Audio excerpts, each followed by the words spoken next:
आज हमका टॉपिक होगा लॉ ऑफ डोमिनेंस। अब जरा समझिएगा, सपोज दैट हम अगर टॉल पी प्लांट का क्रॉस कराते हैं ड्वार्फ पी प्लांट से, ठीक है ना, तो स्पेशली जो टॉल टी प्लांट है उसको हम इस तरीके से कैपिटल टी से रिप्रेजेंट करते हैं, जबकि जो ड्वार्फ प्लांट है उसका हम जीनोटाइप कुछ इस प्रकार से स्मॉल टी से रिप्रेजेंट करेंगे, ठीक है ना। तो ये आपका है होमोजाइगस टॉल प्लांट और ये है आपका होमोजाइगस ड्वार्फ प्लांट, ठीक है ना। यहां पर हम लिख भी देते हैं होमोजाइगस टॉल प्लांट और ये है आपका होमोजाइगस ड्वार्फ प्लांट। देखो भाई, ये सिंपल तरीका होता है जेनेटिक्स में कि स्पेशली टॉल के लिए आपने कैपिटल टी लिया है तो डॉर्फ के लिए आपको डी नहीं लेना है, स्पेशली इसी का स्मॉल टी लेना। अच्छा, ऐसा भी हो सकता है कि अगर आप डॉर्फ के लिए यहाँ स्मॉल डी लेते हो तो यहाँ कैपिटल डी लेना पड़ेगा, मतलब जो लेटर्स आपको लेने हैं वो सेम लेने हैं, ठीक है ना। केवल इसमें शॉर्ट और बिग फॉर्म का, ठीक है ना, फर्क होना चाहिए। अब जरा ध्यान दीजिएगा, तो स्पेशली ये है आपका पेरेंट, क्या है, पेरेंटल पौधा है ये, ठीक है ना, होमोजाइगस टॉल प्लांट, ठीक है ना। आप जरा ध्यान दीजिएगा, इस होमोजाइगस टॉल प्लांट का अगर हम गैमेट्स बनाएं, ठीक है ना, तो इसको हम कैपिटल टी स्मॉल टी और स्मॉल टी इस तरीके से रिप्रेजेंट करते हैं। तो ये बेटा आपका क्या है, स्पेशली गैमेट्स, ठीक है ना। अब इसके क्रॉस कराने के दो तरीके होंगे। पहला तरीका है बाबा जी का मंत्र, यही बड़ू बाबा है, इन्हीं का मंत्र है 11 12 21 22 11 12 21 22, याद रखिएगा 11 12 21 22। तो जरा देखिए 1 1 कैपिटल 1 इधर देखिए 1 और 1, यानी यहां आपका आया कैपिटल टी स्मॉल टी, ठीक है ना। 1 2 देखिए 1 1 फिर 1 2, ये आपका आ गया capital T small T, okay. फिर 2 और 1, ये भी आपका आ गया कैपिटल टी स्मॉल टी, और देन आपका आएगा 2 and 2, यानी कि कैपिटल टी स्मॉल टी, ठीक है ना।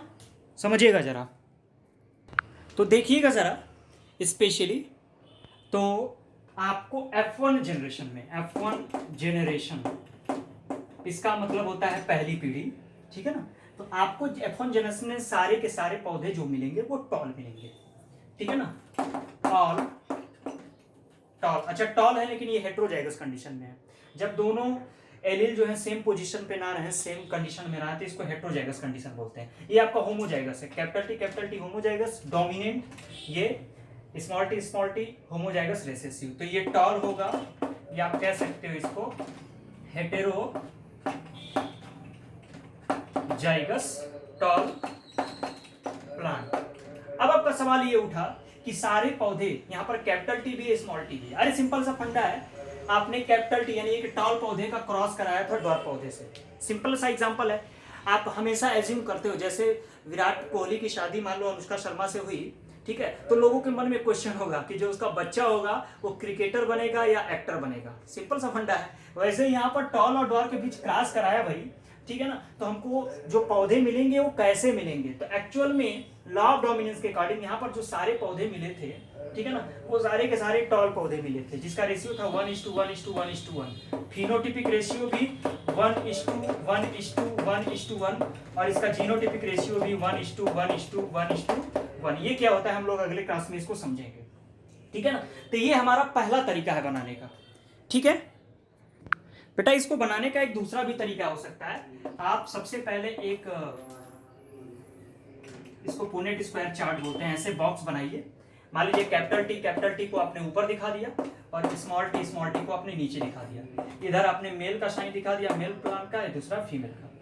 क्या आएगा, कैपिटल टी स्मॉल टी इसके बीच क्रॉस कराइए, कैपिटल टी स्मॉल टी इसके बीच क्रॉस कराएंगे तो कैपिटल टी स्मॉल टी, और इसके बीच क्रॉस कराएंगे तो अभी आपको कैपिटल सी स्मॉल टी आए। यानी यहाँ भी आपको एक दूसरा ये तरीका है बनाने का कि सारे पौधे आपको टॉल मिल रहे हैं, जबकि यहाँ पर ड्वार्फ वाला जीन भी देखिए, स्मॉल टी भी यहाँ पर छुपा हुआ है, ठीक है ना। अब सवाल ये उठता है कि सारे के सारे पौधे जो है वो टॉल क्यों हैं।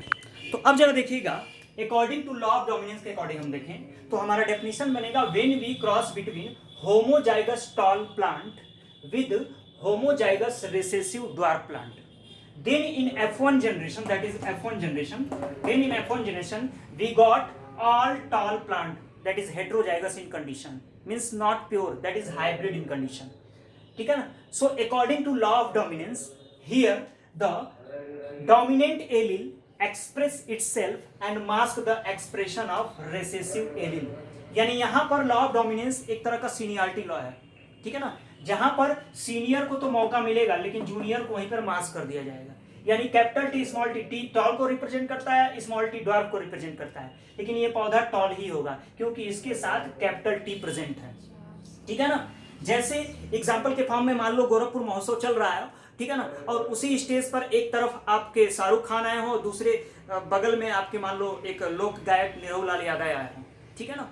अब क्या होगा, शाहरुख खान वाले स्टेज पे काफी भीड़ होगी क्योंकि वो एक डोमिनेंट सुपरस्टार है, ठीक है। जबकि दूसरी तरफ आप देखोगे निरहु लाल यादव में तो भीड़ होगी लेकिन थोड़ी कम भीड़ होगी क्योंकि जो शाहरुख खान है वो डोमिनेंट है।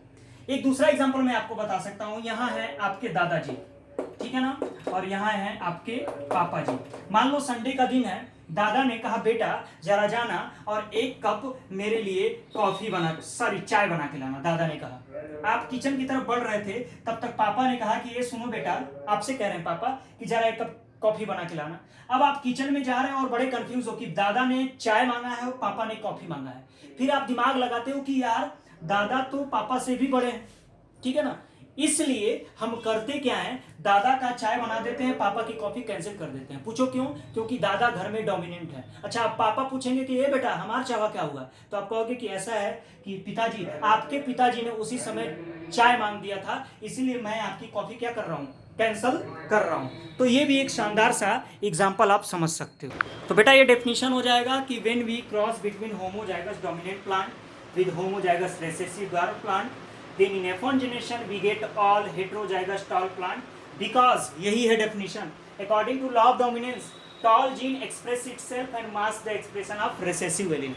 tall gene अपने आप को एक्सप्रेस कर रहा है और रेसेसिव को मास्क कर दे रहा है, ठीक है। जैसे क्लास में आप हमेशा सेकंड आते हो और आपका दोस्त हमेशा फर्स्ट आता है, तो कभी सोचोगे कि यार एको दिन एग्जाम में एब्सेंट हो जाता तो बहुत बढ़िया होता, हम वो फर्स्ट ला देते। ऐसे ही ये पापा जी सोचते हैं कि काश दादा ना होते एक दिन तो हमको भी मेरी कॉफ़ी मिल जाती, या ऐसे ही ये स्मॉल टी सोचता है कि काश ये कैपिटल टी ना होता तो मैं भी अपने आप को एक्सप्रेस कर देता। यानी सिंपली ये जो कैपिटल टी है वो स्मॉल टी के एक्सप्रेशन को क्या कर देता है, रोक देता है, इसीलिए इसको हम लॉ ऑफ डोमिनेंस कहते हैं। यानी यहाँ पर सीनियरिटी लॉ है, यानी सीनियर को रिस्पॉन्स मिलेगा और जो जूनियर है उसको एक्सप्रेशन को रोक दिया जाएगा। तो ये एक बार आप देख लीजिए, मैंने इसको जूम करके आपको दिखा दिया है।